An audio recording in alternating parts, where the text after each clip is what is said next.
What's up, squids? It's your boy Steph, and we're back with another pointless video. And yeah, we're still in the car because obviously I get hit with a Mortal Kombat finisher. But today I just want to talk about, is cars with lower horsepower enough to have fun in? Like this right here, this only has about 320 horsepower. And my God, is it dirty. Shoo, I might have to get me a car wash today. But shoot, let's get into this video. Alright, y'all already know, safety first. Alright, so I'm going to go ahead and give my personal opinion on why I think a car like this or any of these cars that have a little bit of horsepower, like more than the average car, but not a lot, is still a perfect car to go out and have fun on, just rip the mountains, do whatever, right? This car right here, for example, I mean, it's easily going to exceed over 100 miles an hour. But the problem with having a real fast car and a lot of horsepower is the simple fact that if you have all that horsepower, you're going to want to use it. And that's kind of why I'm going to be making the argument that these lower horsepower cars are actually more fun. And this is just an early morning ride, by the way. It's only 8 a.m. right now. So the number one reason is, like I was saying back there, if you have a car that goes super fast, it's going to end up getting you in a lot of trouble. Anymore, the highways and the places like this that you can actually use your car's power, there's flock cameras now, which is like ruining all the fun for bikers and car guys. There's police literally hiding everywhere on these kind of highways or just open roads. So to have all that power on your car, like, your safest bet without getting in trouble is literally going to a track. And it's like, do I want to spend all the money to go to a track?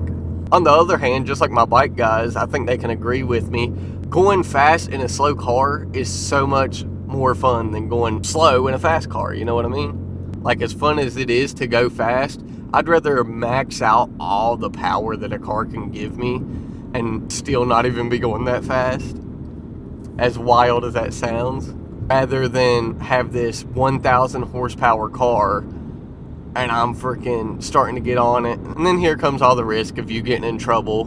And you're only using like 25% of the car's actual power. Like, you're getting nowhere near the limit of what that car can do because you're not in the right places to do it. And then on the other hand, I mean, like these cars with 1,000 horsepower, it really is like a little too much for maybe somebody that's getting their first sports car or wants to kind of venture into the car world. Because you're going to lose traction a lot quicker. It's a lot more to manage than just like, you know, a daily driver. Which brings me into my next point. If your car has like 300, 400, 500, maybe even horsepower, the best part about it is it can still be used as a daily driver and be very effective. My car, for example, it's a V6, and man, I get really good gas mileage. It's got some great get up and go if I'm on the back roads or on the curves. Like, yeah, I'm not gonna lie, it's lackluster in the straight line, especially coming from motorcycles. Again, though, it's not always about just hitting top speed. So if you're looking at like a car on Marketplace or a dealership, I don't care what you do, and it's got 300 to 400 horsepower and you're like, I don't know, that's not a lot.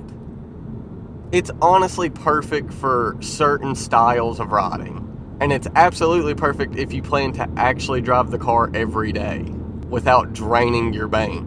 I've kind of already dabbled in it, but right here I'm about to hit this one little mountain, and I mean the speed limit up through here is like 55 the whole way, and this is where these lower horsepower cars shine because it's a challenge to hit the speed limit on these kinds of curves and back roads. I'm gonna just show y'all some driving stuff now.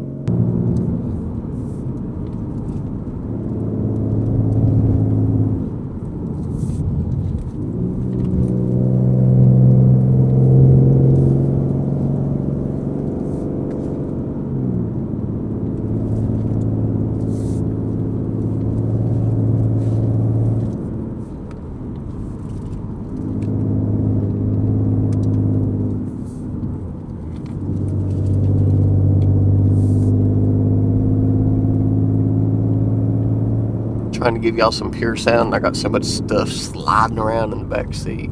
But see, the speed limit's 55 through here, and 55 is a challenge on these roads. In WV, it's just straight mountain life. but I think it's some of the best freaking driving and riding.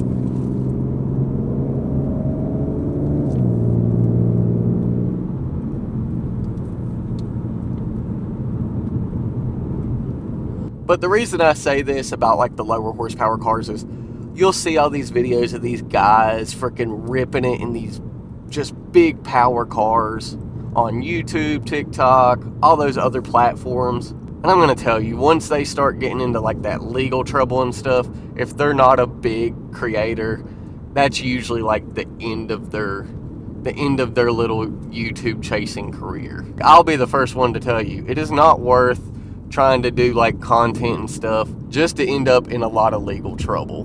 Like this whole little mountain that I've been driving in this part of the video, I have exceeded the speed limit not one time. A lot of fun regardless because of the way the mountain is.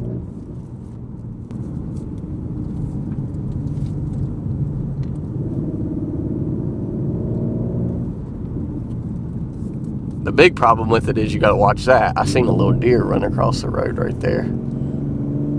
I don't know if y'all was able to see that because he was pretty far away.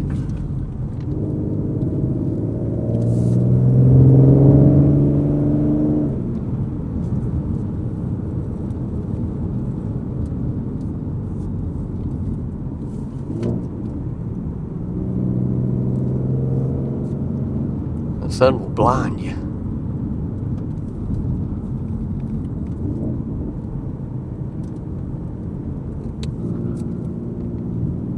The only reason I think like that big horsepower stuff is if you're actually out there like on a track racing, it makes sense.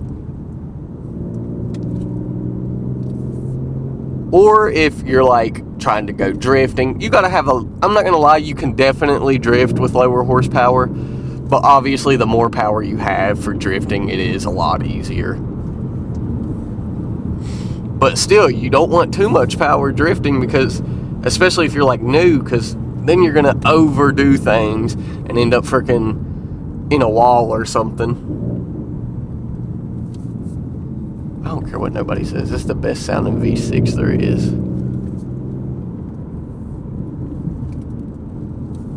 And I'm having fun and saving gas in today's economy.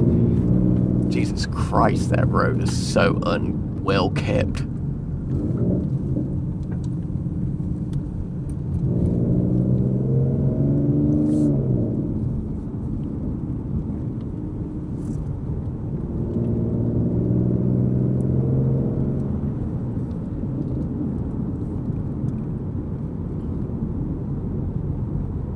But if you're considering like one of the cars like this, like a V6 Mustang or any V6, because I know a lot of the V6 quote-unquote sport cars run around 300-400 horsepower. Long as nobody's like souped them up or whatever. Yeah, I had to dodge that. That part of the road looked like it was a freaking just crater.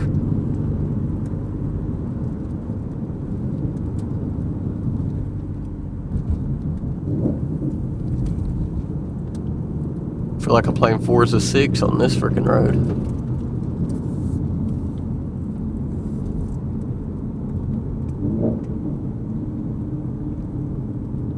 Anyways, I got a little distracted there because I was having fun. But yeah, just any of these like mid horsepower type of cars, I guess you can call them, they're a lot of fun. I mean, don't fall for the social media stuff that you gotta go get an 800 horsepower car. You can go get in a car that's semi-sporty or even a normal car that has been built up a little bit. Long as it has a little bit of power, you will have a fun time. It's not necessarily about how much power can I shove into this car, because then you're pretty much just having fun like on the highways and stuff at that point. I've had this car for like 2 or 3 months though, and it's been a freaking blast. I've never been like into the car scene and stuff, If you watch my page, you know I'm a motorcycle guy. I ride bikes. I make bike content. This 2017 V6 Mustang has actually grown a very big spot in my heart for cars. It's a lot more expensive than bikes, absolutely, and I've always said that even in some of my bike videos. I'm like, bikes are like a broke car guy's dream. But the four-wheel stuff, it has its place to have a lot of fun, honestly. I would love to go to a track. I think that would be freaking just a blast. But the whole point of the video was, man, you can have fun in a car that doesn't have a ton of horsepower. It's not hard to go out there, find the right roads, find the right people to ride with, and go have a good time in your car. I'm telling you, you will not regret it. You'll have a freaking lot of fun in the thing. Especially, like, this one got just a little over 300. I guarantee if I really wanted to start learning to drift, this car is gonna do it. If I wanted to take this to the track, I would have an absolute blast. Like, sure, yeah, there's probably going to be a lot of guys that are going to cook me on a track because they're going to have them big horsepower cars and the straightaways that are going to kill me.